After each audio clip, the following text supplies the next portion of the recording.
for Anoa'i family members Roman Reigns could bring into the bloodline after the Usos' betrayal. Roman Reigns suffered from another betrayal on tonight's WWE SmackDown when Jey Uso announced that he was out of the bloodline and super-kicked the tribal chief. During the main event, Reigns mentioned how he invested 3 years into the right-hand man because he's meant to lead, just not yet. However, Jimmy interfered to save his brother from further manipulation by Roman Reigns. The segment ended when Jey Uso said to Jimmy, "You are out of the bloodline, I am too." After this, the right-hand man nailed Roman Reigns with a super kick. While the tribal chief suffered from the betrayal by the Usos, let's explore the possibilities of other Anoa'i family members Roman Reigns could bring into the bloodline after the twins' betrayal. 4. Famiko T. Fatu. Jeremiah Pinata Fatu, also known as Famiko T. Fatu, is another son of WWE Hall of Famer Rikishi. Famiko is Rikishi's 4th son to get into the wrestling business. He also nicknamed him as Toko Uso. Rikishi's other 3 sons, Solo Sikoa and the Usos, are already involved in the bloodline. Following the Usos' betrayal on the recent WWE SmackDown, Roman Reigns can bring Famiko or Toko Uso as a new member of the bloodline. Given that he is the real brother of the Usos and Solo Sikoa, it would be a perfect addition to the ongoing storyline. A few months back, Rikishi also announced the arrival of his 4th son in the wrestling business. This presents an exciting opportunity for WWE to incorporate the next generation of the Anoa'i family into the evolving story of the bloodline. 3. Lance Anoa'i.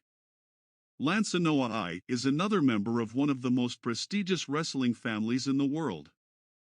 Lance's father is Samu, who competed in the World Wrestling Federation as a member of the Wild Samoans and the Head Shrinkers. For those who are not aware, Lance made his WWE Raw debut in 2019 when he competed against Shane McMahon. Unfortunately, he was unsuccessful in his debut match. However, after losing, Roman Reigns came to the aid of his family member and saved him from Shane's attack. But this is not the first time he has appeared on WWE television.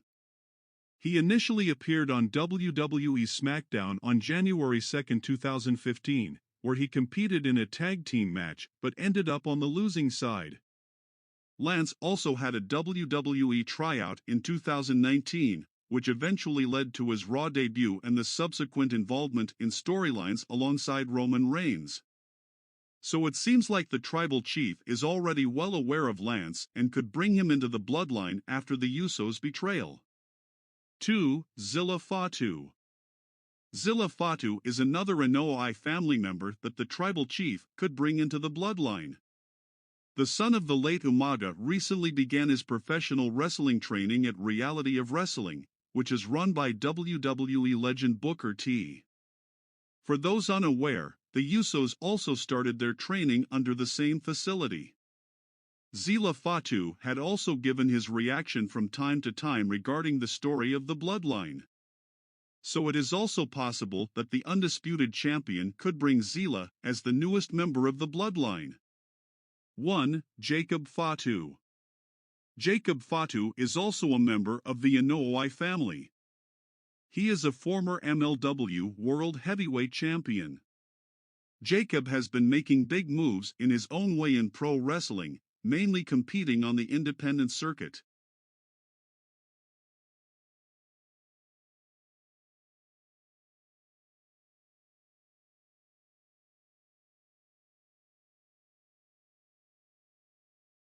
Jacob has already acknowledged the tribal chief after he surpassed 1,000 days as champion. Interestingly enough, he even shared a photo of himself with the Usos and Solo Sikoa after Night of Champions, where Jimmy Uso super-kicked the bloodline leader. Jacob Fatu seems to be a strong candidate if Roman Reigns decides to bring another family member into the bloodline. It's time for me to get set up for therapy, and I use this room as my office. But the desk is over here, and so when I'm seated at the desk, this is the background. I have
Many game franchises have multiple entries or sequels, and every so often, one of them comes along and kills off or severely damages an entire franchise. Here are 10 examples of that. Just fair warning, this video is a little bit of a bummer. Let's get started off with number 10 and talk about Medal of Honor.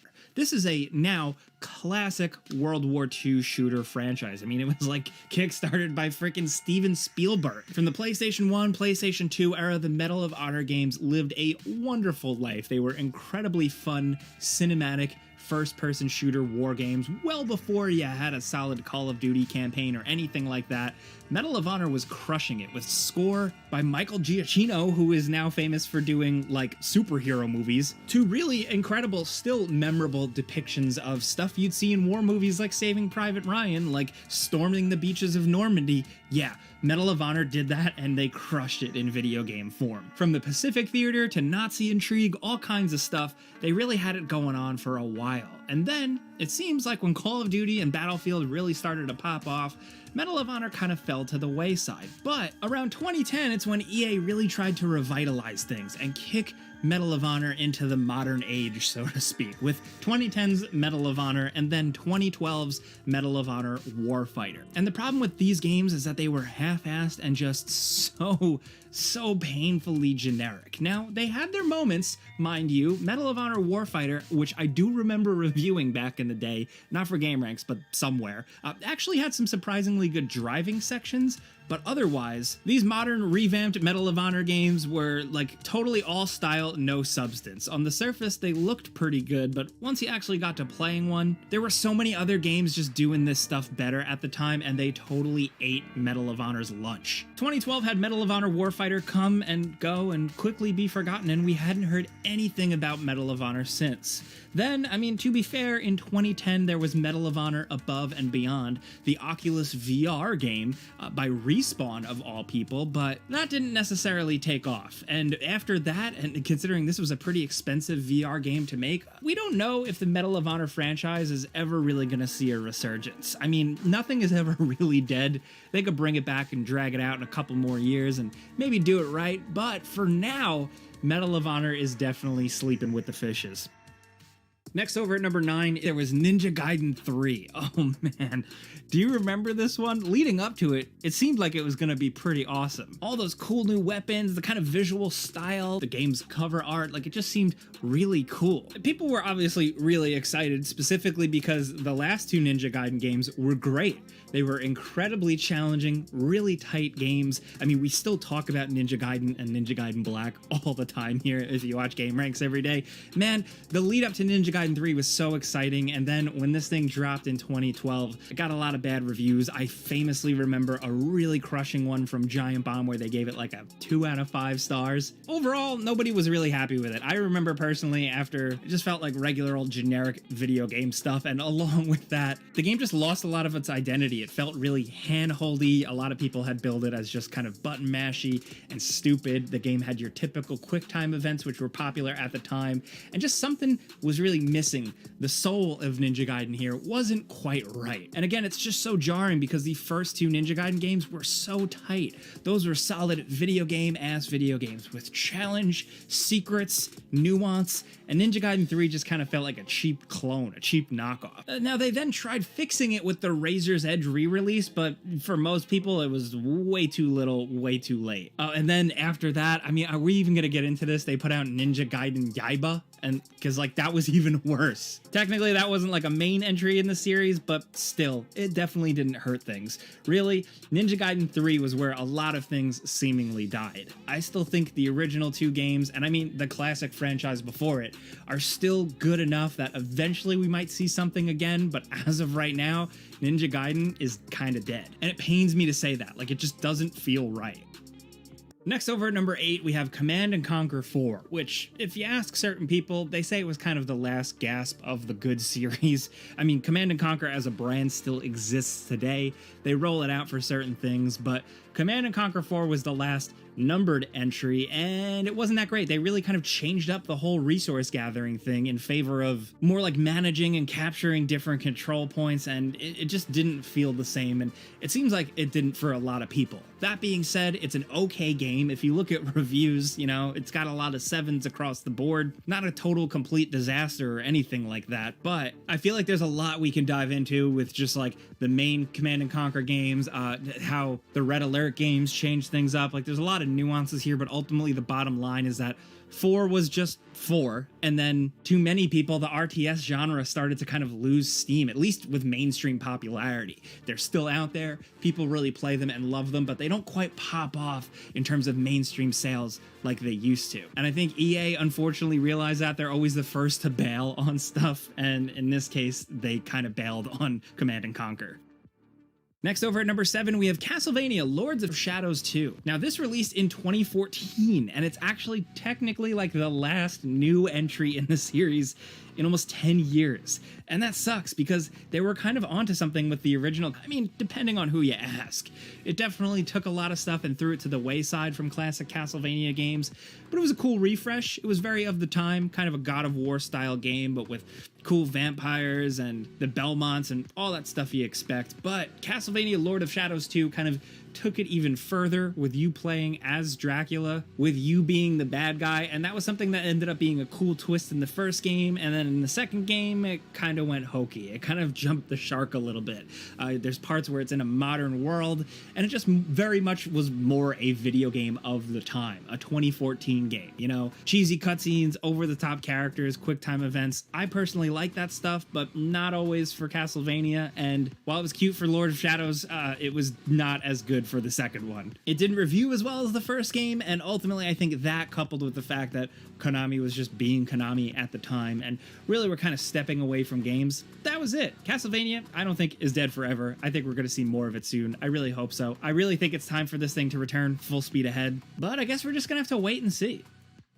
Next, over at number 6, we have Dead Rising 4. Now, let's roll the clock back a little bit. The original Dead Rising was revolutionary. It was just so cool and creative and a really good spin on an almost like George Romero style zombie game with a good Capcom Japanese spin to it. It was creative, it was challenging, it was stress inducing, and it was also technically very impressive. For a lot of people, if you ask some of us, that first game was truly special, and the series never really quite reached the same heights since. It was all downhill. Now, the second one kind of continued the thing, added some things, and it was alright, but then by 3, the game started to lose its identity. So 2016's Dead Rising 4 was supposed to be kind of like the comeback kid. You were once again playing as Frank, the beloved classic character, and it had kind of a shopping mall Christmas time spin. Like, you weren't just in a shopping mall, there was a lot more to it, but still, seemed like it was going to have some callbacks to the first one and be a good time. Unfortunately, though, the game was not received very well at all. Now, full disclosure, I played it, I thought it was alright, I didn't think it was the best in the series, but I certainly didn't hate it by any means.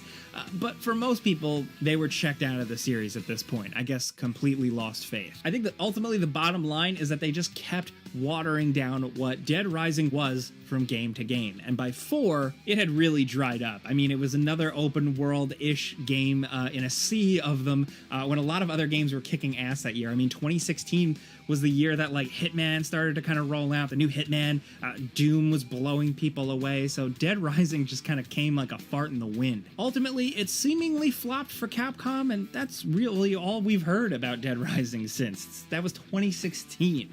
We're pretty far out from that. I expect good old Frank West to be dragged out for something at some point, but not a new mainline game anytime soon. Next, over at number 5, we have Fear 3. Now, let's roll it back again. The original Fear was absolutely revolutionary. It was an incredibly tense, technically impressive first-person shooter with compelling enemies, some challenge, and also just, it was surprisingly scary. It had some really, really good scares to it. Things kind of continued with Fear 2, but at that point, the developer-publisher had really smelled the money, and Fear 3 released in 2011, and really it was a shadow of its former self. If you compare Fear 3 to the first game, it's like being on a different planet. Fear 3 just was very much of the time, a very 2011-ass game with corny cutscenes, weird cheesy characters, dumb over-the-top moments, shoehorned co-op elements that, yeah, you can say that some of those elements were actually kind of creative, but still, it wasn't really what Fear was. And bottom line, it wasn't scary at all. I don't really know what they were thinking with this game to just go so far in a different direction, and after being like, oh, that's what people like, you just totally flip the franchise on its head. Okay. It wasn't like a creative risk or anything. It felt totally half-assed. And interestingly enough, the game actually has okay reviews. If you look at the Metacritic, I mean, like, the review scores are harbinger of what was to come with the problems with modern games, and specifically a lot of the stuff that EA pulled. The lead up to SimCity 2013 felt big. The screenshots, the videos, everything coming out, the game looked absolutely massive and incredible, and it seemed like Maxis and EA were really going for it. It was seemingly going to be more dynamic. Next, over at number 3, we have Saints Row. Yeah, the 2022 reboot was a pretty rough game. We reviewed it, we put out a before you buy video, and we were not fans. It was technically an absolute mess, but also it lost so much of the humor and charm that the original games had. Say what you will about them, some people love them, some people hate them, some people like the early ones, some people like the later ones, but Saints Row 3 tried to make all those people happy and ultimately made none of them happy. The game was absolutely completely lifeless, devoid of charm. It had a cool city, but the stuff you did in it wasn't very fun. It was glitchy, and all the characters that you hung out with were shockingly annoying. The game very quickly, publicly, failed to meet expectations of the holding company, Embracer Group, and after that, Volition, the developers who had been developing the games since the beginning, got absorbed into parts of Gearbox Entertainment. And it's worth pointing out that Saints Row at a point had like a 60 on Metacritic and like a 2.5 on user score. And credit to the developers, they actually supported it post-launch. They put out a little bit of stuff, but ultimately nobody cared. It's such a shame. Because like I said, whether you like the early ones, whether you like the later ones when they went totally crazy, the Saints Row games were special. They were cool for a lot of people for a variety of different reasons, and Saints Row 2022 seemingly will quickly be forgotten by most people. Hey, if you had fun with it, that's you. We're not going to judge you, but it doesn't seem like Volition is making another one anytime soon, and they were good developers for a very long time, and it's a shame. Knocking them down.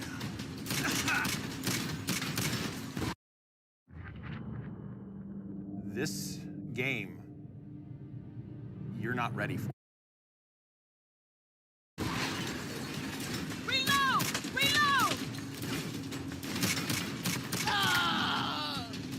Okay, back in the set.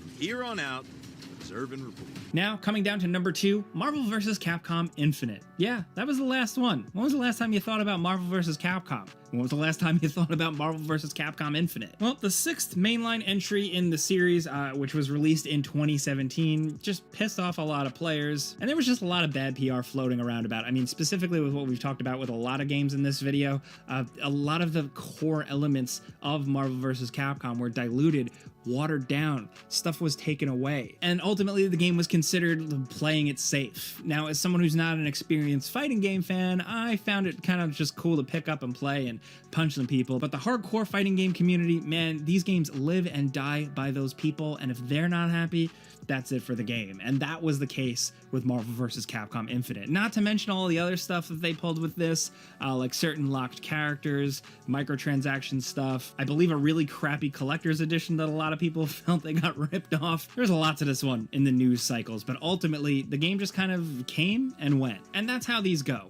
Are we gonna see another Marvel vs. Capcom at any point? I don't know. It seems like Marvel is really down to clown with some cool video games again, so maybe, but it has certainly been a while. Marvel vs. Capcom has been dead since Infinite. Now down to number 1, we have Driver 3, or as I like to call it, Driv 3R. Yes, this was the time where we were putting the numbers in the titles of the games and movies. This was very normal at the time, if I'm being totally honest. But still, Driver 3 followed up a pretty fantastic series. The original game was completely unique for the original PlayStation, and Driver 2 kind of introduced some like open world, get out of your car type elements, and they really felt like they were onto something. But after that, the rise of Grand Theft Auto came, and Driver 3 really was kind of chasing at that game's heels. There was a time when we had like Grand Theft Auto Vice City, but then also 2004's Driv 3R. And I mean, if you compare the two, yikes. I mean, where Driver is a little bit more realistic and like a little bit more gritty with some cool car mechanics and physics and stuff like that, it was still a total mess. I mean, the shooting, the third person, anytime you were on foot as Tanner, it was totally lame. The game was a technical mess, and a lot of people didn't really care, and Grand Theft Auto ultimately ate its lunch.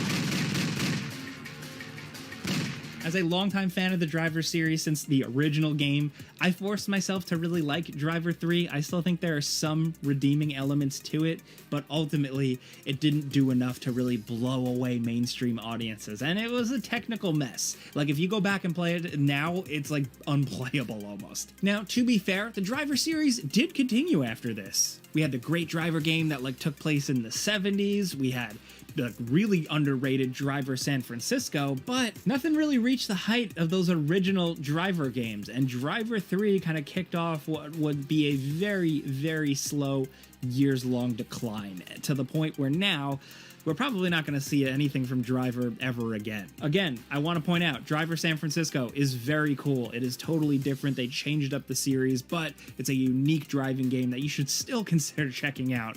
And you should especially check it out because it might be the last Driver game. So those are some games that killed whole video game franchises, at least in some way, shape, or form.